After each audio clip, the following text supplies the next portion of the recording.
আমাদের Serbia, Romania সহ east ইউরোপে আমাদের মার্কেট ওপেন হচ্ছে। আমাদের ডক্টর ইউনুস স্যার জাপান থেকে আশ্বাস পেয়েছেন 1 লক্ষ শ্রমিক নেওয়া হবে। মালয়েশিয়াতে যখন আমি গিয়েছিলাম বলেছে সবচেয়ে বেশি কর্মী বাংলাদেশ থেকে নেবে, এবার ওরা যে কর্মীদের নেবে সবচেয়ে বেশি নেবে। তাছাড়া সৌদি আরবে এবং জর্ডনে আমাদের যারা ইরেগুলার ওয়ার্কার ছিল তাদেরকে রেগুলার করার ব্যবস্থা করবে, এই আশ্বাস আমাকে দিয়েছে এবং অলরেডি করা শুরু করেছে। আমরা আপনার বাহরাইন আর ইউএইতেও আপনার ওপেন করার চেষ্টা করছি। ইউএইতে অনেকটা ওপেন হয়ে গেছে, বাহরাইনে একটু জটিলতা আছে, আমরা ওপেন করার চেষ্টা করছি। এছাড়া আমরা আরও বিভিন্ন কল্যাণমূলক পদক্ষেপ নিয়েছি। আপনার খবর নিয়ে দেখবেন প্রবাসী কল্যাণ ব্যাংকে আমরা ঋণ নেওয়া অনেক সহজতর করেছি। আমাদের যে বিএমইটি ছাড়পত্র পাওয়া, এটাকে 3 স্তরে অনুমোদন লাগতো, আমরা এটাকে 2 স্তর করেছি আমাদের প্রবাসী ভাইদের ভোগান্তি কমানোর জন্য। আমরা ওয়েজ আর্নার বন্ডের যে ইয়ে আছে সীমা, সেটা অনেক বৃদ্ধি করেছি।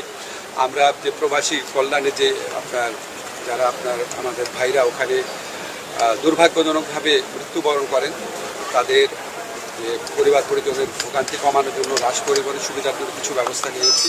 আর টাঙ্গাইলে আমরা যে প্রজেক্টটা শুরু করেছি আপনার স্কিল ডেভেলপমেন্ট, এটা বাংলাদেশের ইতিহাসে প্রথম।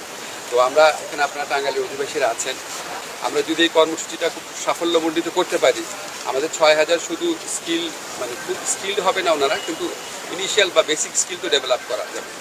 তারপর আপনাদের একটা জিনিস বলে রাখি, আন্তর্জাতিক শ্রমবাজারে এখন সেমি স্কিল বা আনস্কিল ওয়ার্কার নিতে চায় না। ক্রমেই আমাদেরকে স্কিল ওয়ার্কার বাড়াতে হবে। স্কিল ওয়ার্কার ছাড়া আমাদের শ্রমবাজারের ভবিষ্যৎ খুব বেশি ভালো হবে না। স্কিল ওয়ার্কার ডেভেলপমেন্টের একটা প্রাইমারি ধাপ হিসাবে আমরা এটা করলাম। কারণ যারা ইনশাল্লাহ আশা করি যারা এসএসসি পাস ছেলেমেয়েরা যখন এই ট্রেনিংগুলো নিবে তারা এইটার সাথে পরিচিত হবে, বিদেশে যাওয়ার যে সুযোগ আছে সেটার সাথে পরিচিত হবে, আরও বেশি ট্রেনিং নেওয়ার জন্য তারা উদ্বুদ্ধ হবে।